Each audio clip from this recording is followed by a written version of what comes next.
Hello, everyone. We're going to get started here in a second. I'm just going to give everybody until about 6:01 to join, and then we'll get started.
Again, we'll get started at about 6:01. Well, it's 6:01 now, so let's just get started.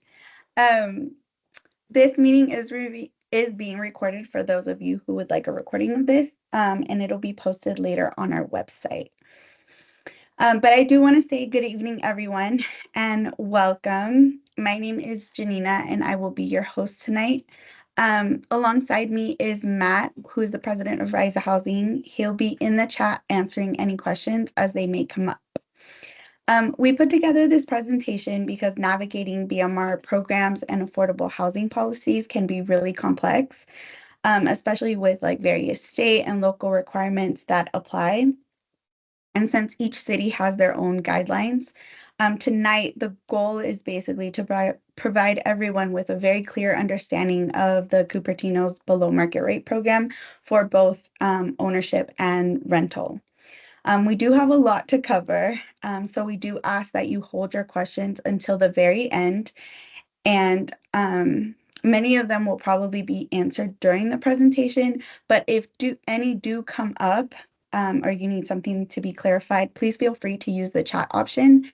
Again, Matt will be the one who will be responding to questions. And then also towards the end of the presentation, we'll have a formal Q&A where everybody will be able to just ask their questions and I'll answer them live. And with that, let's dive into the presentation. So again, this is the City of Cupertino's Below Market Rate Program Informational Workshop. We are Rise Housing Solutions. Um, Again, this Zoom is being recorded and the recording will be made available following the meeting. There'll be 3 different places that you'll be able to see it. It'll be on the official City of Cupertino website, and then it'll also be on our website, which is risehousing.com. You can find it under the Cupertino BMR home ownership page or the BMR rental page. This is the agenda that we'll be going over tonight. We'll give you a very brief summary of who Rise Housing Solutions is. We'll also go over like the BMR rental program, the BMR ownership program, the priority points, the lottery process, what all that entails, how to join the 2026 waitlist, which I know is the burning question for many of people. We do have a displacement survey, which the City of Cupertino asked if we could ask those who will be displaced or who are struggling to find housing inside of Cupertino if they could just fill out that survey. And then again, we will have a time for Q&A. Rise Housing Solutions, who are we? We are a agency that partners with local jurisdictions around the Bay Area to basically advance their affordable housing goals. We basically enforce the BMR program and work alongside various jurisdictions. Of course, we have Cupertino. We also work alongside Novato, Daly City, Alameda, and San Leandro. You could also visit us at www.risehousing.com. Now we'll just jump right into the BMR rental program. In total, this is what the BMR rental inventory looks like. There is a total of 142 units. They're spread across 9 different buildings, and we offer 1, 2, and 3 bedrooms. The average turnover is about 15 to 25 times per year. We see a lot more vacancies towards the end of the year due to the holidays, or I'm not sure what goes on, but towards the end of the year, we do see a lot more vacancies. And then I will make a comment about the 3 bedrooms since there is a very limited stock inside of our inventory. I did really quickly want to go over some new developments as we are anticipating to have 12 new ownership opportunities that will be available in the fall of 2026 through 2027. Again, this is subject to change. To be considered, households must be on the City of Cupertino BMR ownership waitlist. And then as we go through the waitlist, those households that are on the waitlist will be notified as soon as anything opens up. But if you did want to keep tabs on it, the link is right here, where it's cupertino.gov and then major projects. The income limits for the BMR rental program, we have 3 different tiers. There's extremely low income, which is up to 30% of the area median income. We also have 50% AMI units and low income, which is 80% AMI units, and that's of the area median income. Here is a table that basically shows you what your household size is and what the maximum would be. As you can see, there's 2 different categories that I put on here, which is the very low and the low income. As both of these, most of the inventory that's in the BMR rental program fall under the very low and low income category. We do have 2 units that are extremely low income, and those are 3 bedrooms. So that's why we list the very low and the low income units. So if you're a household of 4, you would be looking at let me go back. You would be looking at 100,450 as very low. And if you were above that, let's say you're making like $451,000 a year, then you would be considered low income. And these are the corresponding rates that go along with it. So if you were that same household that's making very low and you're in a 2-bedroom, your rental rate would be about $1,900. Now, these aren't exact, and these are just for 2025. The income limits get updated every year, usually around April, May. Sometimes we've seen them in June. And when they do become updated, everything gets updated. So the income limits, I'm going to go back a slide. The income limits all get updated. So the very low and the low, and then also the BMR rental rate. So it's all according to whatever HCD publishes, and there's a formula that we go off of in order to be able to calculate what the rental amounts would be. So if you're in a 1-bedroom, a 2-bedroom, and a 3-bedroom, you can see on the screen what the corresponding rental amounts may be. And we have some units that are specifically tied to 50%. So if you are on the wait list, you may receive an email saying, "Hi, this unit is available for 50% households," or we may send it out for 80%. And sometimes we'll send 80 and 50%, which basically means that unit can either be for a 50% household or for an 80% household. So we'll also list out the rental amounts for whichever it goes. There is an asset limit that gets added to your household. So if you are, I'm going to go back 2 slides, but if you are a family of 4 and you guys have over $100,000, $100,451, let's say, in assets, then you would be considered that you would go over assets. There is a slide that goes over exactly what assets are, but it's nothing that would be cars or anything. It would just be liquid assets. And then again, that's just the maximum. So if you're under that, there's no need to worry about it. And this is our slide about what is counted as an asset. So it is liquid assets, checking, savings, stocks, mutual funds, Robinhood, and other stock accounts. All of that is considered liquid assets.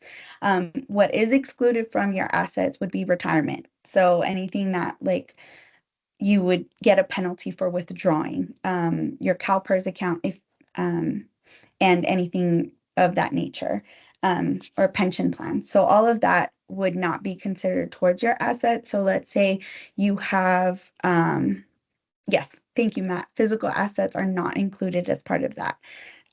So cars and things like that. It's just strictly like liquid funds. So if you have $20,000 in your savings account, that would be counted.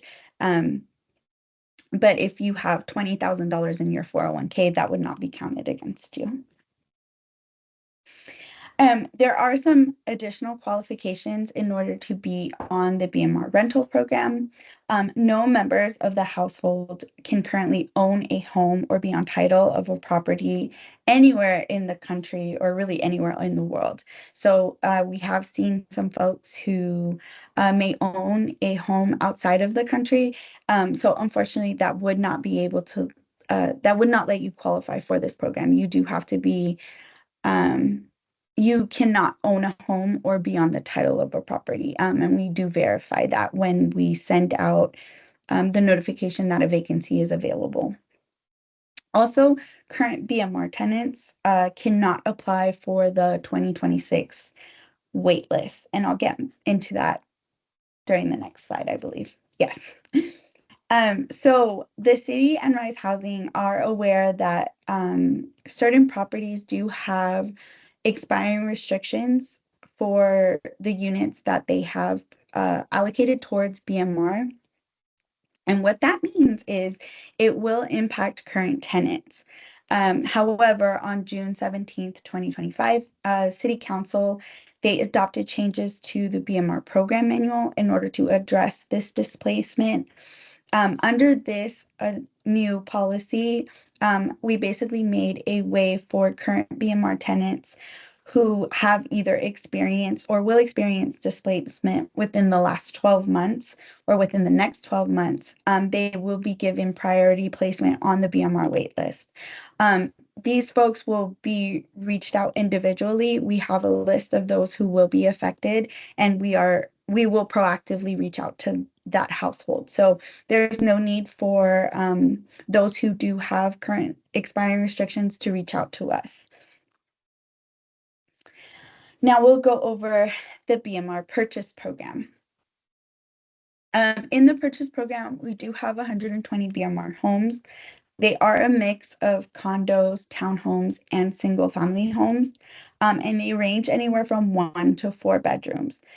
With the BMR purchase program, we don't have as much turnover. It's about 1 to 2 per year. Sometimes we've seen 3, but it is a little lower rate. And then I do want to mention that, as previously stated, we do have 12 upcoming, like down the pipeline for new homes that are being constructed. So they haven't yet finalized anything, but we do have word that there will be 12 additional units that may come up. Again, that's subject to change, but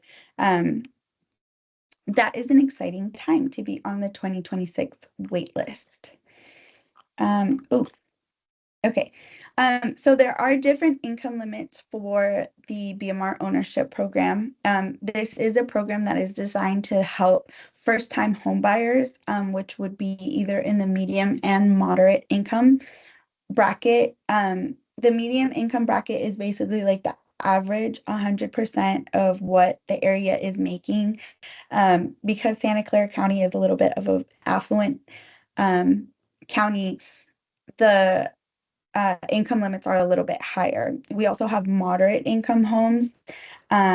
which, as you can see, that same family of four that was maybe in the rental program, if they have gone over that and they now make up to $223,900, they would qualify for the BMR home ownership program. So we do encourage everyone who is applying for the rental program to also apply for the ownership program, because why not? Um, there is an asset limit as well in the BMR ownership program. And those households with over $100,000 or 30% of the purchase price, whichever is greater, that would be the maximum of that asset limit. So if a home is going for, I'm really bad at maths, but it would be 30% of a purchase program. So, or sorry, whatever the purchase price is of the home, it would be 30% of that. So if it's 500,000, you would just take 30% of that, and then that would be what the maximum would be. And then again, you can see here what is counted as an asset. It's the same thing that is counted as an asset in the rental program. So again, just liquid assets, not including 401k or any retirement plans or pension plans at all. Um, we do require a minimum of 5% down for the purchase program. And that's not including the closing costs. So prices would obviously vary depending on like which property you would get. Some homes go for 300,000, some homes go for 500,000, some go for 600,000. It all depends on what the restrictions are to that property. But we do say an average would be a minimum of like $12,500. Again, that was just for the down payment. That's not including the closing costs, which is something separate. Um, a minimum of that would be 3% from your own funds. 2% can be gifted. So if you have like an uncle or a cousin that's like, hey, if you buy a home, I'm willing to gift you some money towards the down payment, that's great. However, 3% does have to come from your own funds. Again, this is a program specific for first-time home buyers. And so this would be what the definition of a first-time home buyer in California specifically is as long as they have not owned any real estate for the last 3 years. So if you currently own a home or have owned a home within the last 2 years, you would not qualify. But if it's been 3 years or more, then you would qualify. There is an exception that is made for anybody who is divorced or widowed. If you for lack of a better term, if you lost the home due to a divorce, then you would qualify for the program. And there is, when you're filling out the pre-application, we do ask about that. So there is a section there, so you can explain. We can get into the priority points and the way the lottery process works. So the priority points, applicants are divided into categories based on their priority points. This is for the rental and the ownership program. So here's a breakdown of how they're divided. You would receive 1 point if you are a Cupertino resident. You receive 2 points if you work in Cupertino, so just anywhere within the perimeter of Cupertino. And you receive 1 additional point if you're a public employee that works in Cupertino. And a public employee is like school district employees, city employees, police, fire, post office. If you're working basically for the city as a public employee, then you would receive an additional point. The maximum points that you can receive are 4 points, and that would be for all of it. But we do break them up into categories. So if you just live in Cupertino, you would still qualify for the 1 preference point, and so on and so forth. The lottery process. This is So the people that have first priority to the lottery is anybody who has been on the previous year's wait list. And what that means is like the 2025 wait list. So if you applied in 2024, but you missed the 2025 deadline to apply for the wait list, you would not receive priority on the 2026 wait list. It has to be consecutive years. So if you are somebody who has applied for the 2025 waitlist, you're currently on it, you were not selected to receive a unit, and you reapply, then you would get priority over those who are new applicants. So if your number was 45, for example, this year, and there are only 20 people ahead of you that reapplied on the wait list, then your new number would then become like 21. And then everybody who applies is like a new applicant, they would fall in line after you. Um, we do encourage everybody to apply for the rental and the purchase program. Um, and so there's no penalty for applying to both waitlists. However, we will look into if it's one family that applies to the same waitlist. So let's say a husband and a wife apply under the wife's name, and then they apply again under the husband's name in order to better up their odds and see who gets a better number. We would contact that person and just basically say, hey, you're not eligible to be on the wait list. So you can apply for the rental and the BMR ownership wait list, those two separate wait lists, but what you cannot do is apply as a household twice onto the same wait list. Yes. So new applicants are added to the bottom of the priority point group. And then a lottery is held for all new applicants. So again, going back to that example of if you were on the 2025 waitlist and you only have 20 people in front of you on the waitlist, you would then fall into 21, and everybody who is a new applicant would be selected randomly, and they would fall in line like 22, 23, 24, 25, and etc. And we break it up into how many priority points you have. So everybody that has their 4 preference points, they get those that reapply would get priority, and then the new applicants that have 4 priority points, they would fall behind them, and so on and so forth as the priority groups correspond. So 3, 2, 1, and 0. Right here, we do say that all applicants on the waitlist will receive their application number or their waitlist number by the end of December. We try to get it out a little bit faster, but we do give ourselves that grace until the end of December, but most likely it will be sometime in November. This is again going into like the false or inaccurate information. Your household will be disqualified if you either falsify documents or information. And again, multiple applications are submitted by the same household. And what we mean by supporting documents is when we do have a vacancy that becomes available, we would ask you for certain documents. Those documents are like ID, 2 months worth of bank statements, 2 months worth of pay stubs, and your last year's tax returns. That's for the rental program. For the ownership program, it does get a little bit more in depth. For that, we ask for the same documents. However, we do ask for a pre-approval letter from a lender. That's not something that anybody needs to do right now. It's more like when an opportunity comes up and we notify you that the opportunity is available. We give everybody about 2 weeks. This is also for the rental program. Everybody has 2 weeks to submit their information and submit a full application. So we understand that it's a lot of documents that are being requested, but we do give you guys enough time to submit all the documents that we're asking for.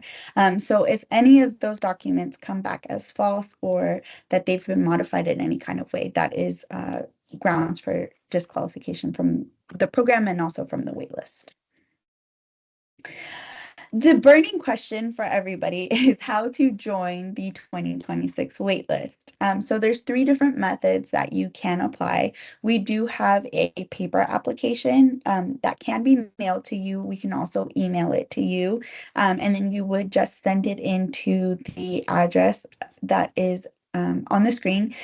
You could also email it back to us, but we do recommend that everybody goes online to risehousing.com. I believe I pulled it up on my Safari. I did. So right here, this is our main landing page for Rise Housing.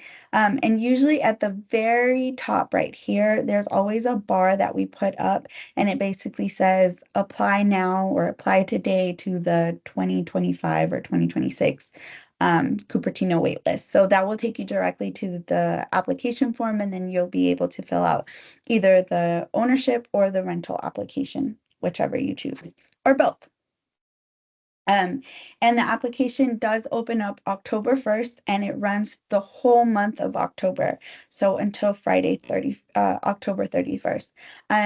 With that said, we do send out 3 notifications throughout the period. So we send out one October 1st, and that's to everybody who has signed up on our mailing list at risehousing.com for our notifications, and also to those who are currently on the wait list. And then we send out one about mid-month, just saying, hey, this is just a reminder, and this goes out to everybody. So even if you've already applied to the wait list, you will receive the notification as well. And then we send one out maybe about 4 or 5 days before the application closes. So there is plenty of reminders that go out in case you forget. This is our contact information. You can reach us by phone at 415-301-5448, but I do believe the quickest way to get a hold of us is through our email, which is cupertino@risehousing.com. We are constantly looking at it, so sometimes it's just a little bit easier to type things out, or you can always call us as well. As I mentioned at the very beginning of this workshop, is the city of Cupertino is inviting those who have either been displaced in Cupertino or are currently living in Cupertino to take this survey. If you guys are on your computer, you can take a picture of this QR code over here, and this will take you directly to the survey. They basically want to know your thoughts. This is a huge part of how policies are put in place, of how they figure out when they get grants and money, where to allocate the funds. So I do highly encourage everybody to fill this out, especially since it pertains to housing. And now we're getting into our questions portion of the presentation. So I'll go ahead and take any questions either in the chat or the Q&A. But while I do that, I am going to leave up the survey slide just so that way everybody has it and it's accessible to everybody. Okay. Let me see. I don't see any, I see some people typing. Nancy, if you could just type your question in the chat, that would be great. Here we go. Does a 529 count as an asset? That's a good question. No, it doesn't.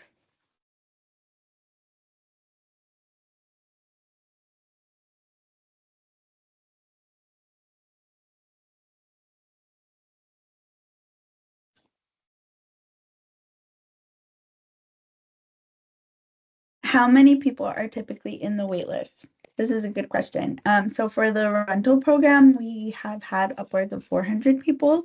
For the ownership program, I think it's been on the lower end of 400. So right before like 380.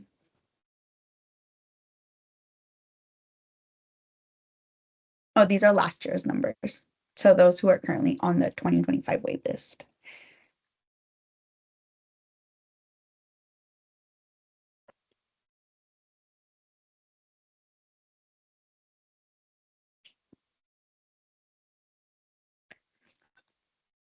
Nancy said realistically it could take years to get approved. I wouldn't say that. The reason why I say that is we do have some people that are on the wait list looking for something specific. So if you are just kind of in the market looking for, you just want to live in Cupertino, um, I would still encourage you to apply.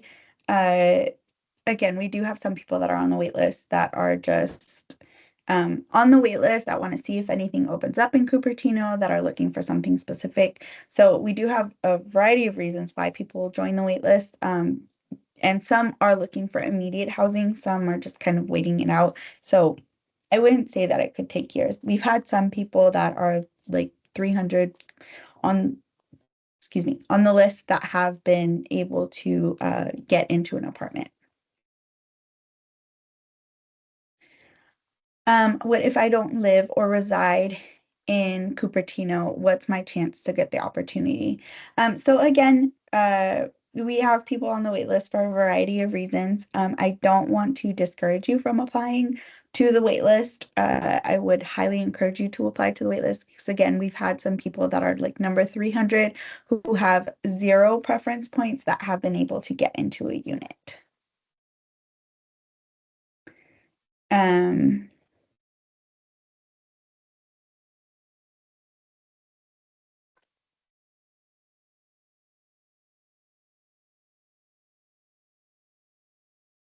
Yes, Matt makes a very good point. Rental is more likely than ownership since historically we do only have a couple of units that come up throughout the year.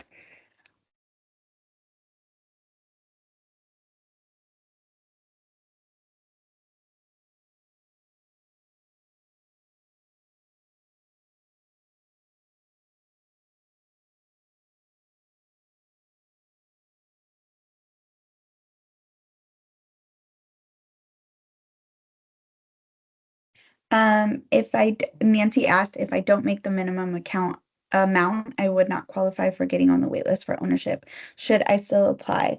There is technically no minimum for either the rental or the ownership program.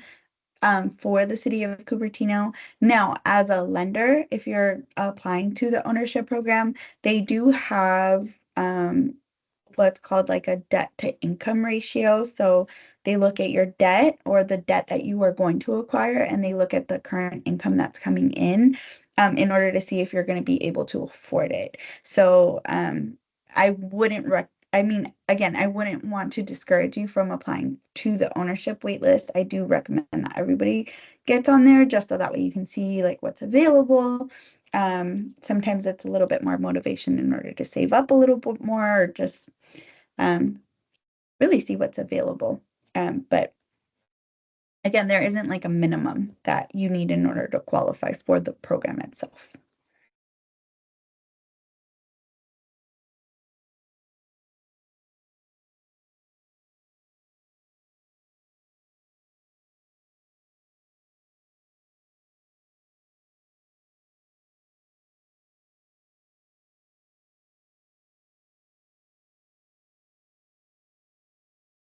And people are still typing in the chat with their questions.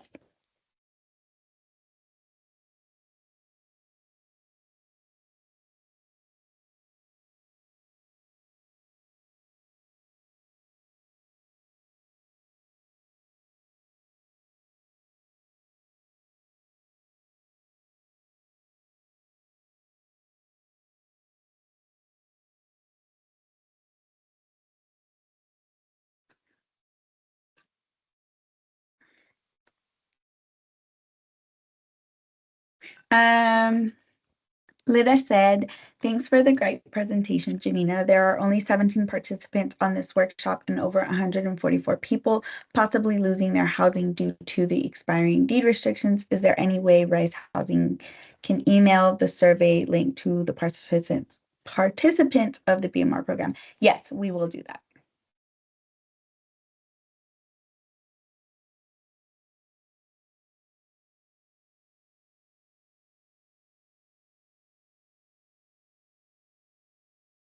And then again, this this workshop will be made available through recording, and then we can also send out slides. If you guys email us at that email, cupertino@risehousing.com. And then we also do make the slides available on our website. And since we have a little bit of time, I'll go ahead and show you guys exactly where. So for applicants and then Cupertino BMR home ownership, this is last year's slideshow. So we'll include this slideshow on the website, and we'll update all these links to tonight's recording. And then we also have the recording, and that should be made available tomorrow.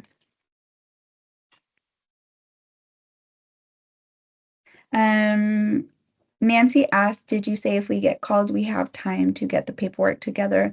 And also, can we see the place before we commit? Yes and yes. When we send out a vacancy for the rental and even for the ownership program, we give everybody about 2 weeks. For the ownership, we tend to give them 3 weeks since it's a little bit more documentation. But for the rental program, we give everybody about 2 weeks to submit their documentation.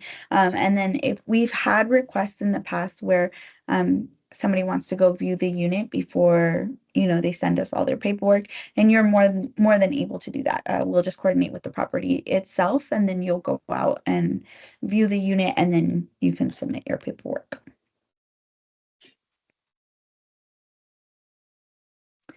I see somebody else is typing.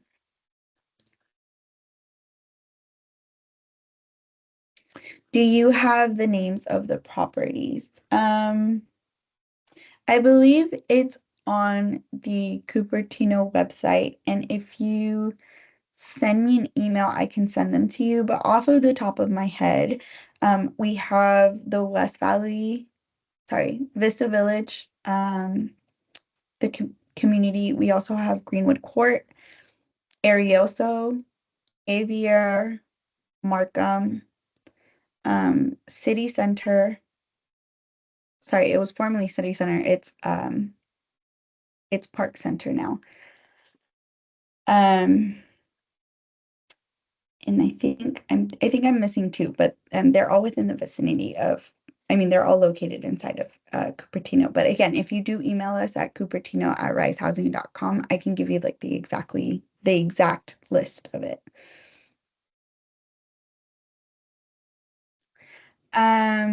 Yasmin asked, currently I'm the only one on the wait list while I'm awaiting. May I add additional people? Let me see if I can answer this correctly. So if you're the only one on the wait list, you want to add people to your current household on the wait list, you are able to do that later on. So after you receive your wait list position, let's say your family grows into, you applied as a one household and your family grows into a 2 or a 3 household, you would just email us and you'll say, hey, I want to make an update to my application. And then we go ahead and update that. You can also do that for priority points. So we've had some people in the past who weren't working in the city of Cupertino and then they obtained employment in the city of Cupertino. We were able to make updates to their application that way. But if you're asking if you're the one on the wait list and then you want your another family member to be added onto the wait list separate from you, once that timeline closes off, so after October 31st, we do not accept any additional applications. So November 1st, it's completely closed. So it's recommendable to apply during October 1st and October 31st because after that, we no longer accept applications.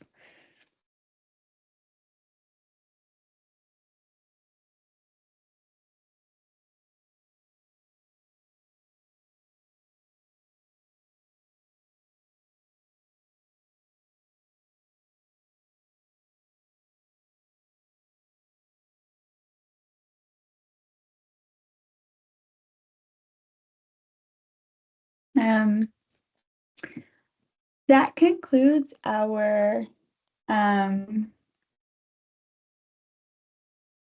presentation. I will hang back for a little bit in case anybody does have any additional questions.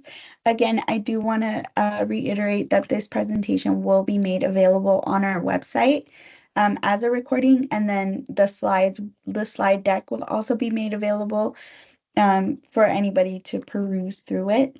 I do want to leave our contact information here. The best way to reach us is through email, which is cupertino@risehousing.com. But we are also available through the phones, which our telephone number is 415-301-5448.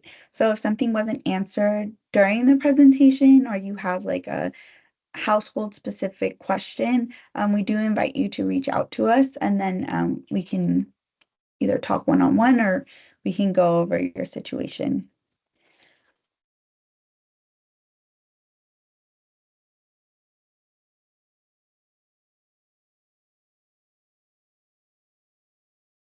Thank you and have a good night as well.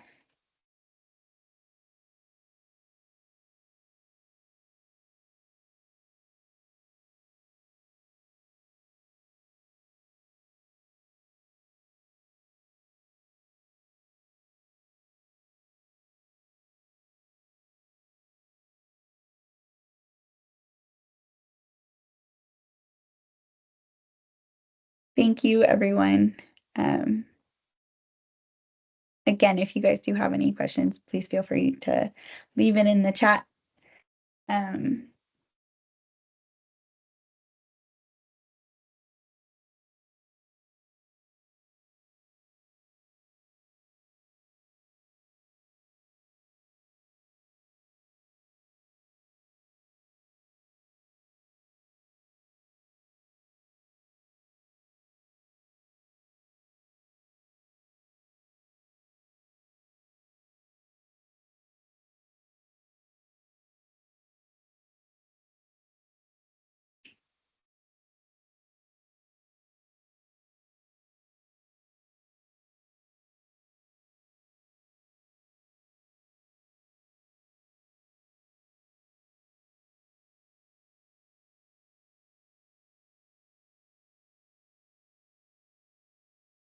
Okay, I'm going to close this out. Again, I want to thank everybody for spending their evening with us and letting me take this time to share with you all this information.